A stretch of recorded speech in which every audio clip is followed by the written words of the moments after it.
The boy behind the counter didn't speak much. 16 years old. Quiet, nervous hands.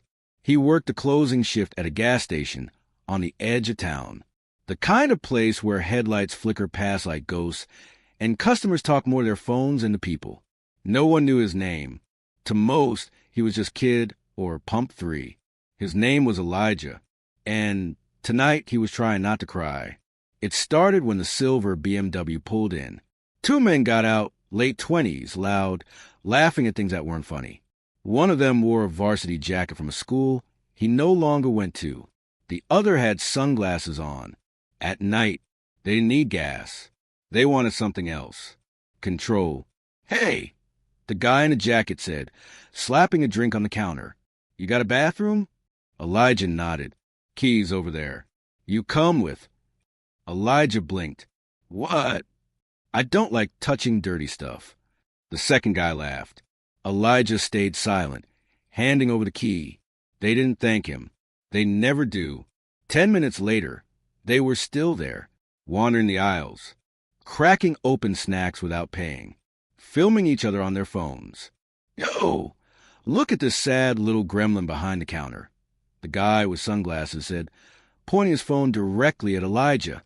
The other guy chimed in. "Say hi to TikTok, bud." Elijah looked down. They laughed. Then one of them tossed a candy bar at his chest. "Catch!" It hit him, fell to the floor. The bell above the door rang. Another customer walked in. Older, worn boots, motorcycle helmet in one hand. "Calm," he said, "nothing. Just step quietly to the cooler in the back." The two guys noticed. "Yo, old man." Sunglasses shouted. "Weird hour for a ride." No response. "Hey," Varsity said louder. "We're talking to you." The man turned slowly, met their eyes, didn't smile, didn't flinch. He walked to the counter and set down a bottle of water. Elijah scanned it with shaky hands. But the man didn't look at the bottle. He looked at Elijah, really looked, then turned to the others. "You done here?" he asked softly. Varsity scoffed. "Excuse me?" "You've taken enough," the man said. "Let the kid breathe." Sunglasses stepped forward. "What, you his dad?" The man didn't answer. He just placed exact change on the counter, then looked at Elijah one more time. "You okay?" Elijah nodded, but his eyes said otherwise. The man saw. He gave a quiet nod and walked out. The bell rang behind him. The bullies laughed again, but softer this time. They left a few minutes later. No more filming. No more games. Just silence. Elijah stood there for a long time, staring at the bottle of water. It was still cold. He didn't know the man's name. Didn't know that tomorrow he'd see him again. And that moment, the smallest act of decency, was just the beginning. The next night came fast. Same shift, same station, same feeling of being invisible. Elijah restocked the shelves quietly. Candy bars, cigarettes, energy drinks, things people bought without looking up. He didn't expect to see the man again. But at 9:03 p.m., the door opened. Same helmet, same boots, same calm walk. He didn't head for the drinks this time. He walked straight to the counter. Elijah's heart jumped. "You're back," he said, then immediately regretted how eager it sounded. The man gave a small smile. "Didn't finish my water." Elijah laughed, a short, surprised sound, then caught himself. "I mean, thanks. For yesterday." The man nodded. "Did they come back?" Elijah shook his head. "No, but they posted the video. Called me a rat boy." He tried to sound amused. Failed. The man's jaw tightened. Not anger, something deeper. "Did your boss see it?" he asked. "I don't think so. He barely knows my name." Silence. Then the man reached into his coat and pulled out a small envelope, laid it gently on the counter. "What's this?" Elijah asked. "A shift, if you want it." Elijah frowned. "I don't get it." "There's a place a few blocks down. Not on maps. Not open to the public. No customers. Just quiet. Tools. Real work. You offer me a job? I'm offering you something better." Elijah looked down at the envelope. Inside, a handwritten note with an address and a time. No logo, no pitch, just this. No cameras, just hands. Come as you are. Elijah stared. Why me? The man answered without pause. Because you didn't break. And just like that, he turned and walked out, helmet in one hand, nothing in the other. That night, Elijah sat on the floor of his bedroom, holding the envelope in both hands. He didn't know what this place was, didn't know if it was real, but for the first time in a long time, he felt curious, not afraid. At 8 o'clock sharp the next night, he stood at the address on the card. It was a warehouse, unmarked, one door slightly open. He stepped inside, and the world, his world, was never the same again. The inside of the warehouse wasn't what Elijah expected. It wasn't cold, or loud, or empty. It was alive, not crowded, just real.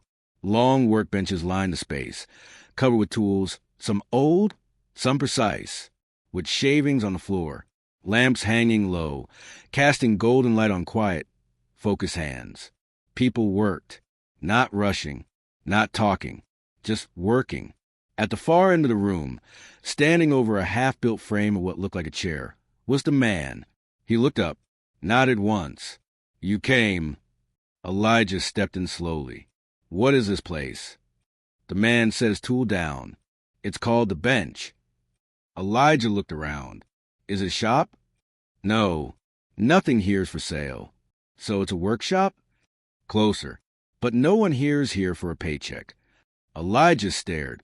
People in all kinds of clothes, retired, student, mid-shift uniforms, all sanding, carving, measuring.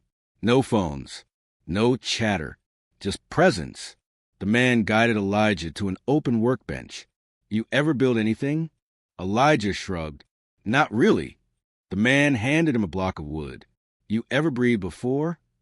Yeah, same thing. He showed Elijah how to hold the grain, how to respect the tool, how to move with, not against, the material, not rush. Just try. Elijah's hands trembled at first, but they adjusted, felt steadier. For hours he stayed. He didn't check the clock, didn't look for his phone, didn't try to impress anyone. He just worked. He didn't even realize he was smiling until man said, quietly, That's the first time I've seen you smile. Elijah looked down. A shape was forming. Crude, but what is it? The man asked. I don't know. That's the best answer. When he left, his hands were sore, but his chest was light. He'd never been good at talking, but for the first time, he didn't need to. He'd spoken with his hands, and someone had listened. The bench became a ritual. Every night after his shift, Elijah walked 3 blocks past the bus stop, past the liquor store, past the world that made him feel invisible, and stepped into the one place that didn't. Each time, something new was waiting. A fresh tool, a harder project, a quiet nod from someone who used to be a stranger, but now passing the right piece of sandpaper without asking.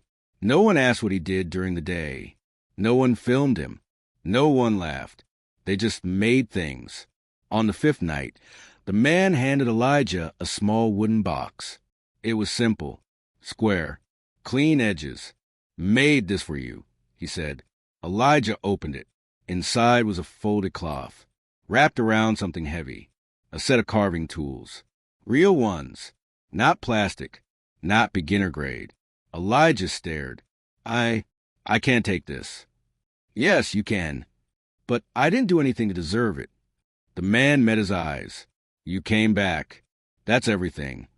Elijah walked home that night under a quiet sky. He didn't blast music, didn't text anyone. He just carried the box. And for the first time, the walk home didn't feel like a way out. It felt like a way toward something. But the next day at the gas station, everything snapped. One of the bullies from before, sunglasses, came back. Alone this time. He didn't even buy anything. Just leaned on the counter, filming again. Yo, rat boy still working night shifts. Cute. Elijah didn't look up, didn't flinch, until the guy muttered, Maybe I should swing by that weird little shop you've been going to. Elijah froze. How do you? You think people don't see you walking? Newsflash, man. This town's small. He smirked.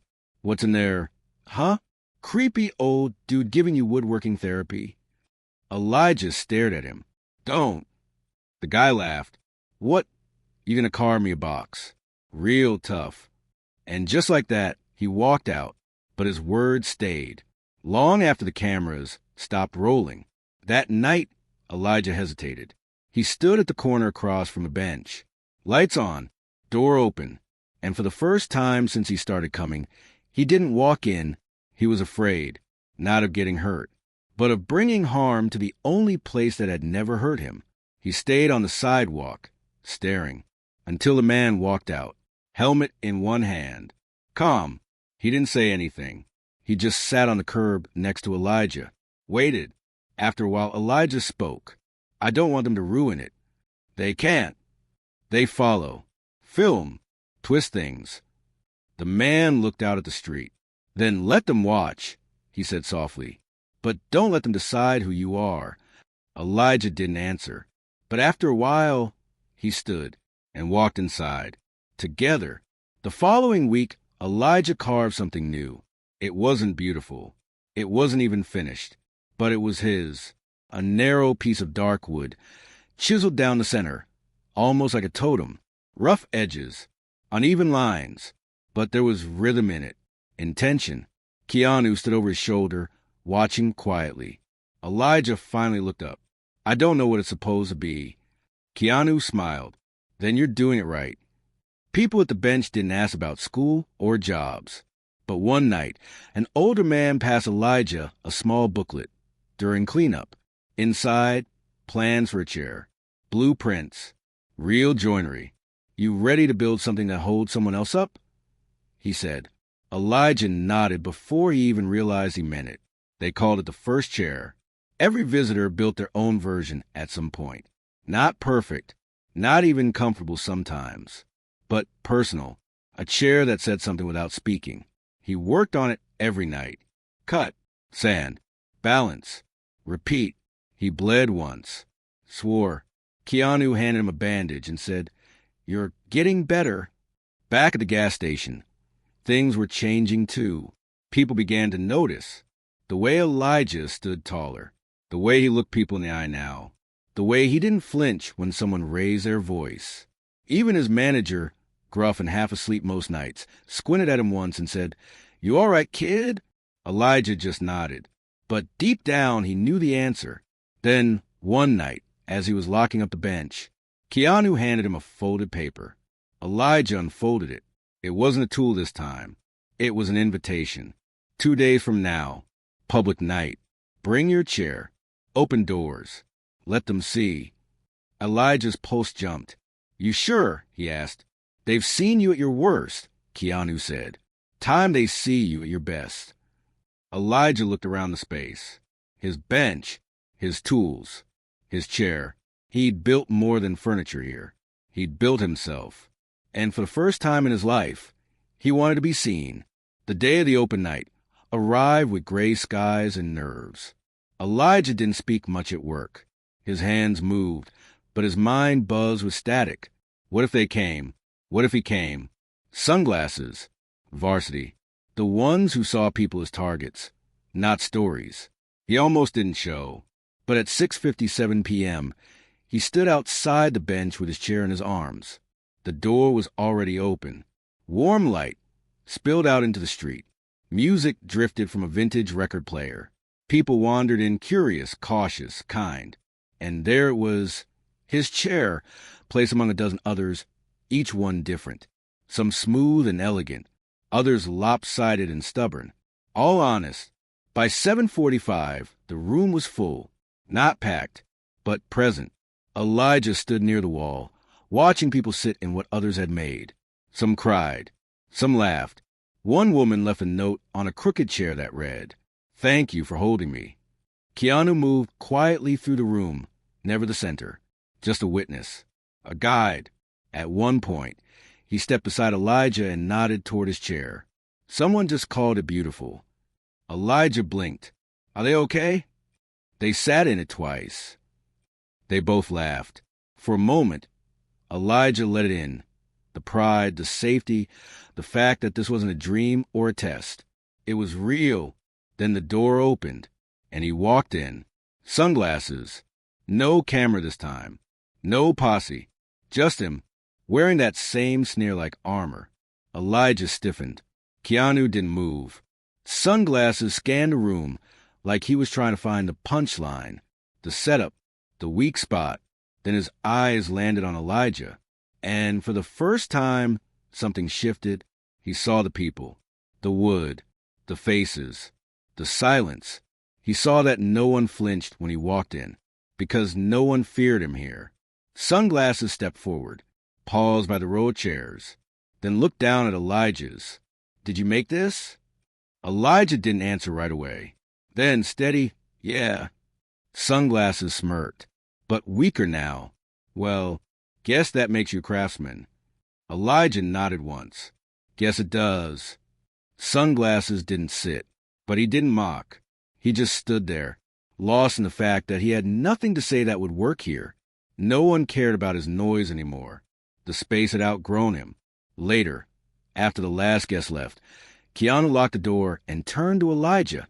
"You all right?" Elijah nodded. "Yeah." "You sure?" Elijah looked at the chair, at the empty space where Sunglasses had stood, then back at Keanu. "I think I am now." The bench didn't close that night. Not really. The lights dimmed. The music softened. But no one wanted to leave. They didn't linger for selfies or stories. They stayed because something had changed. Elijah stood at his workbench, running his fingers along the smooth grain of the chair he'd made. Not perfect, but enough. He didn't notice Keanu watching from across the room. Not until he spoke. "You didn't flinch." Elijah looked up. "I wanted to, but you didn't." Keanu stepped closer, leaned on the edge of the table. "You held your space." "I wasn't sure I had any." "You made it." Silence passed. Then Keanu pulled something from his coat pocket. A folded piece of paper, yellowed at the edges. He placed it on the bench like it was fragile. Elijah opened it slowly. A sketch. A chair. Not his, but familiar. Slightly different lines. Older hands. "My first," Keanu said. Elijah stared at it. "It's uneven, heavy, sat crooked." Keanu smiled, but it never broke.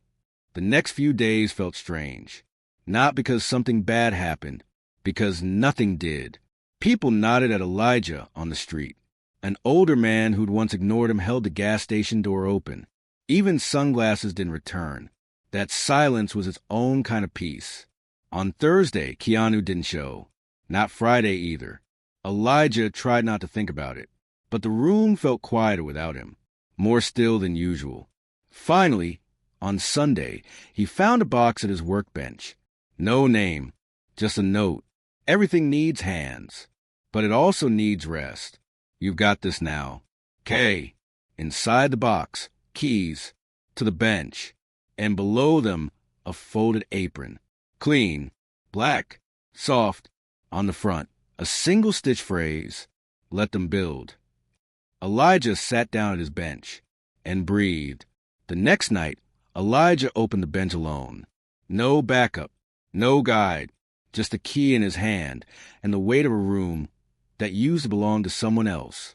He turned on the lamps one by one. The shadows moved aside like they knew him now. He swept the floor, wiped down the tables, checked every tool, every drawer, not because someone told him to, because it was his now. At 6:15 p.m., the door opened. A man stepped in, nervous, mid-30s, paint on his jeans, eyes scanning the room like he was looking for the punchline. Elijah approached quietly. First time, the man nodded. "I heard people come here to make stuff. That true?" Elijah gestured toward the benches. "Only one rule. You show up." That night, they carved together, side by side. No introductions, no stories, just hands, movement, breath. By the end, the man had shaped something barely recognizable, a bent slab with too many edges. He frowned. "This looks like garbage." Elijah looked closer. "No," he said. It looks like effort. The man laughed. Soft. Real. No one had said that to him in years. The next evening, 2 teenagers came. Siblings. One talked too much. The other not at all. Elijah gave them tools and space. They stayed 4 hours. Left their scraps in a pile labeled, "Try again tomorrow." By Friday, Elijah had names on a handwritten clipboard. Not for billing. For building. 13 regulars. For first-timers. One woman who came just to sweep and listen to the sanding. He gave her a bench anyway. That weekend, Mia stopped by. She hadn't seen the bench before. She walked the room slowly, trailing her fingers along the shelves, the worn handles, the scratches in the floor. "This is yours?" she asked. Elijah nodded. "Well, it feels like you." He smiled. "Thanks." She paused. "And him? Does he still come?" "Not lately." "You think he's watching?" Elijah didn't hesitate. "He's always watching." At the end of the night, he found a note taped to the inside of the tool cabinet. Faint pencil. Same handwriting. "When you know how to hold still, you know how to hold others. K." Elijah ran his thumb over the words, then put the tools away. One by one. The bench had a rhythm now. It didn't chase it. It breathed with it. People came and went like tidewater. Each one carrying something, frustration, loss, silence, and leaving behind something else. A shelf, a box, a corner that felt less heavy. And Elijah, he had become the one people looked to, not because he had answers, because he never pretended to. One night, the lights flickered. Storm outside. Hard rain. Windows humming. A boy stood in the doorway, soaked through, maybe 13. Hoodie 2 sizes too big. He didn't speak, just stared. Elijah offered a seat, a towel, and a block of soft wood. The boy didn't sit. He took the block, started carving with a grip too tight and a pace too fast.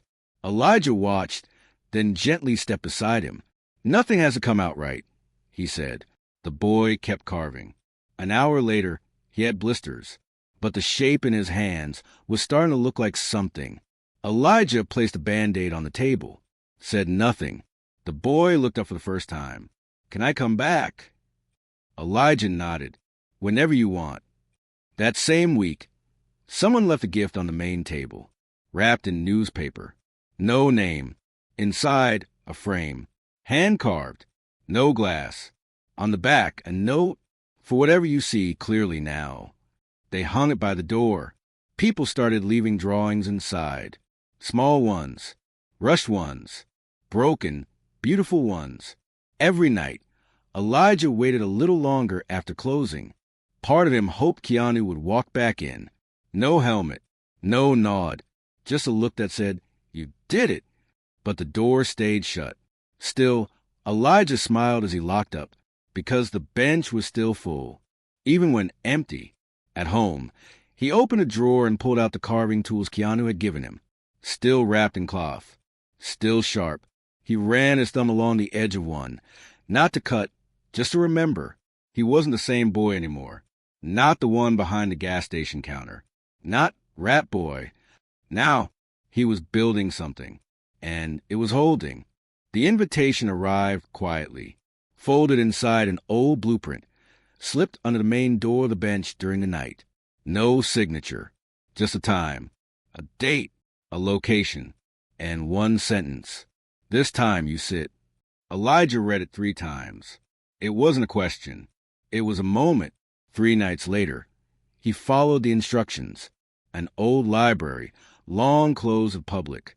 Inside, dim lights, floor cushions, and 12 hand-built chairs arranged in a circle. His was in the center, the one he'd made. The first one. Keanu stood beside it, silent. Older than Elijah remembered. Same stillness. Same truth behind the eyes. He gestured to the seat. "Sit."